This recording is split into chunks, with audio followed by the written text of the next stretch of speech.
Olá, boa noite, tudo bem?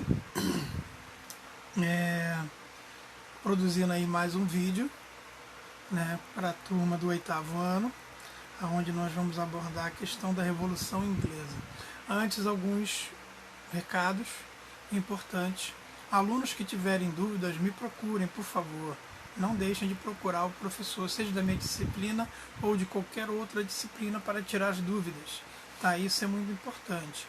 Né? Hoje, durante o dia, né, eu atendi vários alunos, atendi pais, atendi uma avó, né, que cuida da educação do filho. Então, eu estou sempre atento a esses atendimentos. E atendi, inclusive, muitos depois do horário determinado pelo Franklin no grupo, seria só até meio-dia, né? Mas eu atendi todos, como eu sempre atendo, sem nenhum problema. Óbvio que eu faço isso dentro da medida do possível, na maneira que eu estou distribuindo o meu tempo com outras atribuições, né? E me procure. E a outra observação, que ela é muito importante, é o entendimento de que ética e cidadania e história são dois assuntos que tratam com 100% do conteúdo de teoria. Tá? Não existe uma fórmula prática para você decorar e aprender aquela regra prática e aplicar num exercício, ou aprender uma fórmula e aplicar num exercício de matemática. História é interpretação e a associação de ideias. Né? Na medida que você vai associando os assuntos que estão sendo debatidos, você vai aprendendo mais sobre o assunto. Então o aluno tem que ler uma vez, tem que ler duas vezes, faz marcações no texto. Ah, professor, isso aqui eu não entendi. O que ele quer dizer com isso? Me procura, que eu vou esclarecer. Né? Principalmente os textos dos livros didáticos são muito simples, né? Eles são muito curtos. Esse assunto sobre a Revolução Inglesa, existem vários e vários livros de 400, 600 páginas falando só sobre o assunto. Né? E o nosso capítulo, se você for olhar aí, ele não chega nem a 10 páginas de assunto. Os exercícios, então, são muito simples, né? São poucos exercícios. São raros os capítulos desse livro de história os assuntos, os exercícios, o capítulo é extenso. Dificilmente ele trata de um assunto bem extenso. Por isso que eu sempre peço aos alunos que, se quiserem obter um conhecimento maior do que está sendo tratado ali, procura no Google, procura no YouTube. Sempre tem outros vídeos lá falando um pouco mais sobre o assunto. Né? Esse é o processo de pesquisa e de busca pelo conhecimento. Tá? Então, o nosso assunto, a Revolução Inglesa, ela trata em primeiro momento as causas dessa revolução, né? Que é a substituição do modo de produção feudal para um modo de produção capitalista. Tá? E esse é um dos pontos principais aí, porque aquele modelo feudal de produção, né, fazendo uma lembrança de quem estudou ano passado a Idade Média, né, a característica de produção daquelas pessoas, né, ela tinha o artesão que fazia lá seus trabalhos manuais, era uma produção limitada, não era uma produção em alta escala, e a outra parte da economia que alimentava a economia era a agricultura. Neste período, a Inglaterra vai sair na frente. De que maneira? Ela vai começar a investir no que nós iremos estudar mais adiante, que é uma revolução industrial. Né? O processo de industrialização vai acontecer aí na Inglaterra. A Inglaterra ela vai ser o berço desse novo momento de fazer comércio e de um pontapé do que nós conhecemos hoje como capitalismo. E tem dois grupos importantes que vão surgir nesse recorte histórico, que são os gentry, né, que são a nobreza rural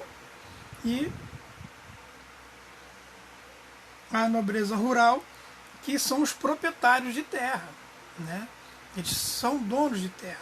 E outros são os yeomen, que são os pequenos e médios proprietários. Então esses dois grupos que vão começar a estruturar esse novo modelo de sociedade na Inglaterra. Há uma característica desse momento que é a transformação dessas terras públicas em terras privadas. O que antes era de posse pública para todos, esses proprietários, né, os gentry e os yeomen, eles vão tomar posse dessa terra e vão expulsar esses camponeses dessas terras. E é o que nós conhecemos como os cercamentos. Elas vão ser cercadas e essas pessoas não vão poder mais usufruir dessa terra. Esse êxodo rural, né, que é o deslocamento dessas pessoas para outras regiões, vai causar um problema importante, porque elas vão se deslocar, já que elas não podem ficar naquelas terras no interior, né, elas não podem plantar, não podem viver, não podem permanecer ali, elas vão se deslocar para onde? Vão se deslocar para as cidades. E isso vai causar um centro de uma grande população em um lugar que não está estruturado para receber esse homem do campo, né, que está faminto, está desempregado, né, não tem aonde morar e precisa se colocar de alguma maneira no mercado, né, na sociedade. Ele tem que ser inserido de alguma maneira, né? E eles são os pioneiros, né? Os ingleses são os pioneiros nesse processo de industrialização que vai permear aí no século XVIII. Há um conflito entre o Estado, né,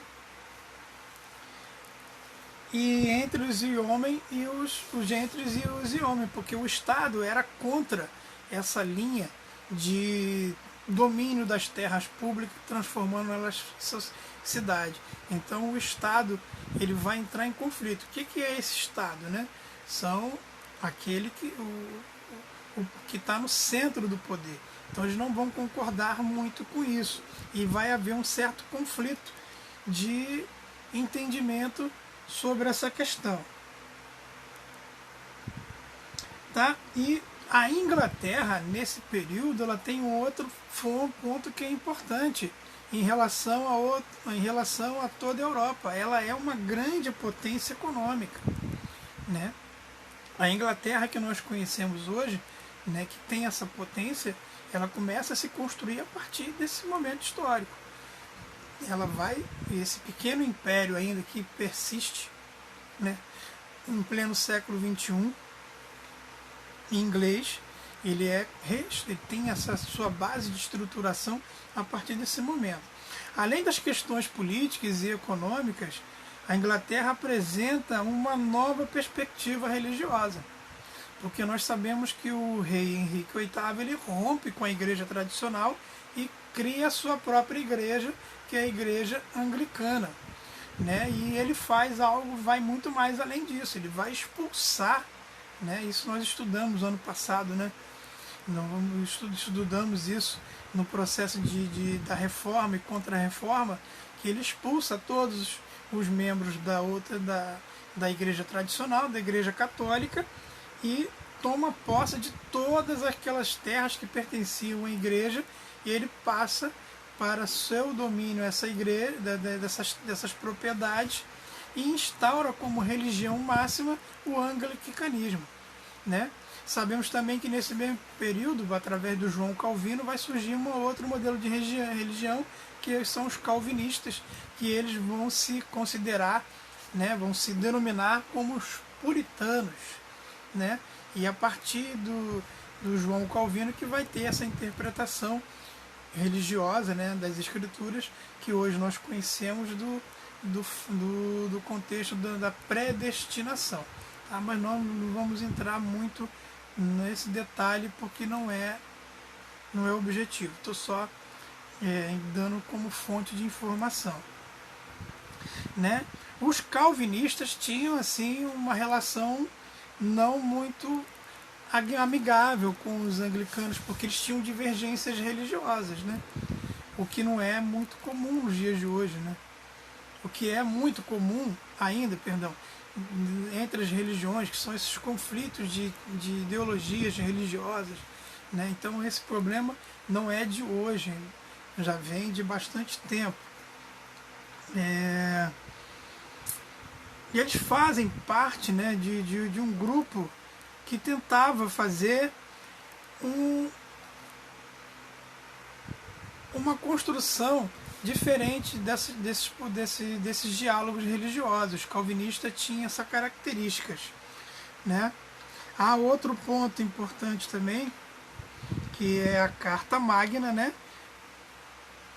Que é assinada pelo rei João Sem Terra, né, na Inglaterra, isso em 1215, né, que vai estabelecer imposto, né, a declaração importante, tinha como importante, né, questões que vão ser discutidas por duas câmaras, né, que são as câmaras dos lordes e as câmaras dos comuns, né, que vai ter uma discussão muito grande sobre esse confronto, né?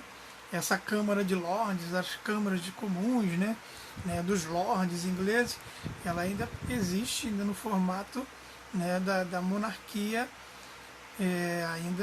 ainda hoje na Inglaterra, que é uma monarquia parlamentarista, né? Então há as discussões desses problemas políticos, sociais, que são tratados pelo parlamento, né? Nós estamos vendo hoje o parlamento inglês, né, trabalhando junto com o primeiro-ministro nas medidas contra o Covid-19. Esse parlamento, por exemplo, ele vai tratar de assuntos como, por exemplo,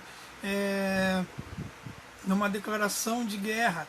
Então o parlamento vai definir se aquela declaração ela vai ser levada em conta ou não. Então tudo vai passar pelo crivo. Tá? Além disso, tem duas dinastias que aí ele fala bem pouquinho no livro, né? Que são a dinastia de Tudor, que é de base anglicana, e a dinastia Stuart, que são os católicos, né? Um grande domínio pela dinastia do anglicanismo da dinastia Tudor é com a filha do rei do Henrique VIII, né? Que é a Elizabeth I, né? Ela vai manter um poder de mão de ferro, né? Ela vai ser absolutista, ela vai concordar com as leis dos cercamentos, e ela vai ficar muito conhecida como a rainha virgem, né? É uma característica da história da rainha, que o autor, inclusive no livro, fala, né? Tem até filmes que falam sobre Elizabeth, né? É uma figura muito estudada, muito interessante da história da Inglaterra. Na dinastia Stuart, uma das figuras importantes é o James I, né? Que ele vai perpetuar no trono, né, o sistema absolutista, né? Esse sistema absolutista ele vai, como eu falei, ele só vai cair por terra só com a instauração da Revolução Francesa, tá? Alguns ingleses foram perseguidos pelo James Stuart, né, que eram contra esse modelo absolutista. Então esses ingleses fogem para a América, aonde eles vão lá constituir o que eles vão chamar de a Nova Inglaterra. E é com o princípio de uma construção de uma nova pátria. E isso vai ficar conhecido como colonização de povoamento. E vai ser essas pessoas, né, que saíram da Inglaterra e foram para a América, que vão construir o que nós conhecemos hoje como os Estados Unidos da América, né? Tem um capítulo que nós vamos estudar mais adiante, que é a independência das 13 colônias, que é justamente essa colônia de povoamento construída por esses ingleses que saíram lá da Inglaterra e fizeram uma formação de uma nova nação que nós conhecemos como os Estados Unidos. Mas trataremos desse assunto sobre os Estados Unidos no capítulo onde nós abordaremos a independência das 13 colônias. Tem a Guerra Civil, né, que é um movimento na história da Inglaterra onde o rei Carlos I tenta um golpe, né, que é dissolver o parlamento, né? Quando a gente ouve nos dias de hoje essa questão de golpe, né? A gente pensa que é só de hoje, mas ao longo da história, politicamente, um golpe é algo comum, né? Não é nenhuma novidade, né? É o que eu falei em um vídeo sobre repetição da história. Não é uma repetição da história, mas são fatos históricos semelhantes que tratam de assuntos muito parecidos, né? E nesse confronto vai aparecer uma figura muito importante, que é o Oliver Cromwell. O Oliver Cromwell, ele era um líder, né, do exército inglês e que estava, né, contra esse pensamento do Carlos I. Né? Ele consegue destruir numa batalha, né, a batalha de Naseby, né, derrotar o exército do Carlos I, e o Carlos I é preso e condenado à morte à guilhotina, né, sendo decapitado.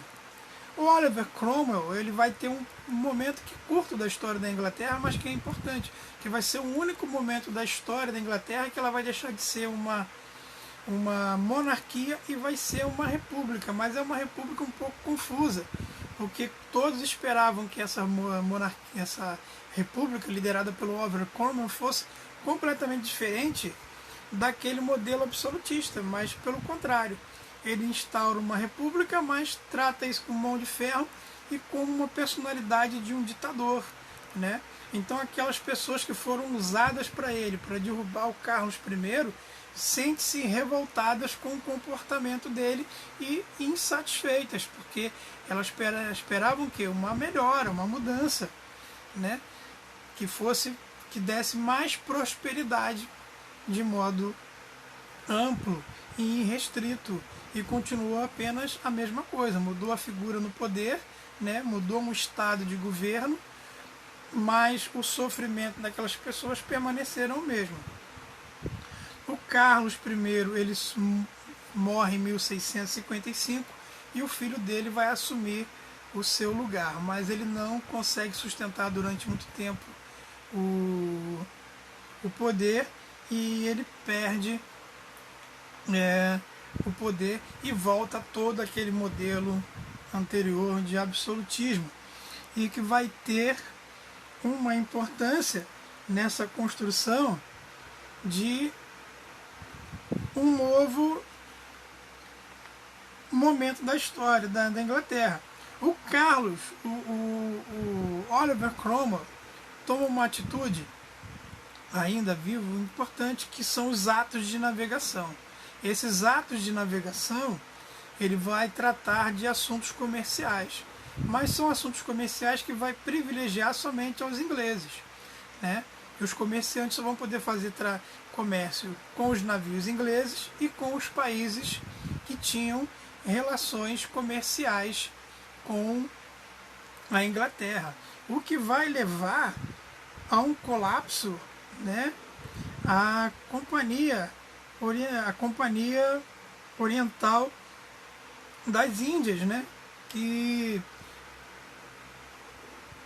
quebra praticamente com esse posicionamento dos atos de navegação. Quer dizer, percebam que o domínio pelo comércio, para você ter essa da dominação capitalista, ela é muito evidente, né? De não haver livre concorrência, né? De não haver um comércio mais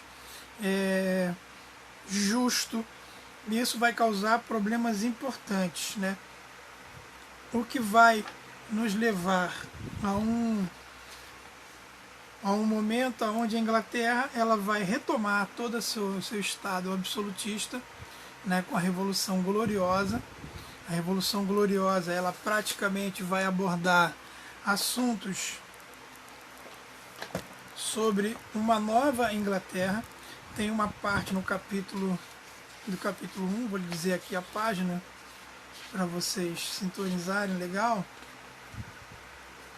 que é na página 10, né, aonde vão ser atribuídas novas leis, novas questões, né, importantes, e vai ter uma carta que é interessante, que é a Carta ou Declaração de Direitos, né, aonde vai permear um modelo diferente da Inglaterra a partir daí, né. Na página seguinte, que é na página número 11, tá, tem lá falando sobre o John Locke, que é um filósofo que eu gosto muito. Então é interessante que vocês leiam e tenham um pouco do conhecimento do que é o John Locke, né? Que é um sujeito que vai pensar muito questões sobre o que nós tratamos hoje, né? Que é a participação do cidadão nas questões políticas. É o que ele fala num dos seus principais livros, né? Ele trata também de que todos nós que o homem nasce livre, né? E quando ele fala isso, ele vai ter um problema importante, né? Com a questão principalmente daqueles que defendiam o processo de escravidão. E a outra é dizer, né, que todos têm direito a um pedaço de terra, né? Todos têm direito a uma propriedade. Né? Então todo aquele contexto que nós estudamos no início, lá quando eu falo dos cercamentos, ele é totalmente contrário a isso. Tá? Não é um capítulo difícil, tá? É um capítulozinho fácil. Os exercícios, eles têm 2 páginas e meias, né? Em termos de exercício ele é pequeno, né? Os discursivos são 8 os exercícios, e o de múltipla escolha, que é uma repetição dos exercícios discursivos, né, só que com aquelas pegadinhas de concurso público, também são 8. Então são exercícios que o aluno faz tranquilamente, sem nenhum problema. Na dúvida, procura que eu vou tirar todas as dúvidas de cada um de vocês. Ok? E até a próxima. Um abraço. Tchau.